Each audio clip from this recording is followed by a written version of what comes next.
आज क्रांतीसूर्य महात्मा ज्योतिबा फुले यांची जयंती. शिक्षण क्षेत्र, विधवा विवाह, मुलींसाठी शाळा, शेतकऱ्यांचे प्रश्न, अस्पृश्यता, कामगार अधिकार अशा कित्येक गोष्टींसाठी त्यांचे आपल्यावर अनंत उपकार आहेत. बळीराजाला म्हणजे शेतकऱ्याला उभं करतानाचाच एक प्रसंग आपण ऐकूया. आपल्याकडे शेतकऱ्यांचे संप होतात.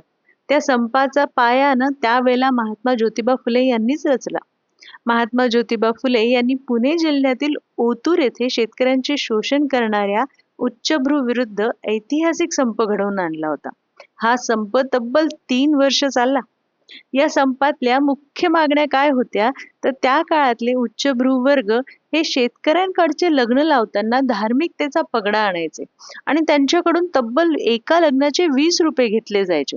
त्या काळचे 20 रुपये म्हणजे प्रचंड मोठा आकडा असायचा शेतकऱ्यांसाठी. त्यातल्या त्यात शेती त्यांच्याकडे असायची. त्या शेतीत मशागत तर शेतकऱ्यांनी करायची, मात्र मोबदला त्यांना कधीच व्यवस्थित मिळत नव्हता.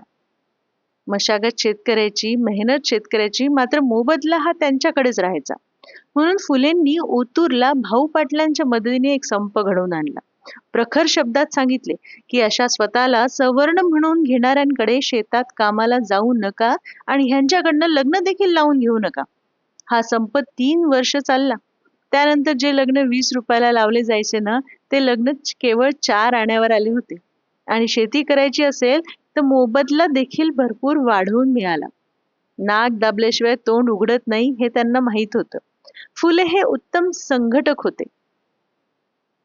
राजकीय जीवनातले सगळे डावपेच ते ओळखून होते. आज जो आपला बळीराजा संप करतो रास्ता रोको असे आंदोलन करतो, हे सगळे प्रयोग फुलेंनी त्यावेळी करून झालेले आहेत बरं. जणू काही त्यांना अन्यायाविरुद्ध बोलण्याचा पायाच आपल्याला रचून दिला होता. एवढेच नाही तर शेतकऱ्यांनी शेती कशी करावी, शेतीला पाणी कसं द्यावं याचा सायंटिफिकली अभ्यास करून ते शेतकऱ्यांना शिकवत असत. पुण्यामधील हडपसर येथे कॅनल मधून फुलेंनी पाईप काढून शेतीसाठी पाणी उपलब्ध केलं होतं. अजूनही तिथे फुले नळी म्हणून तो भाग ओळखला जातो. प्रत्यक्ष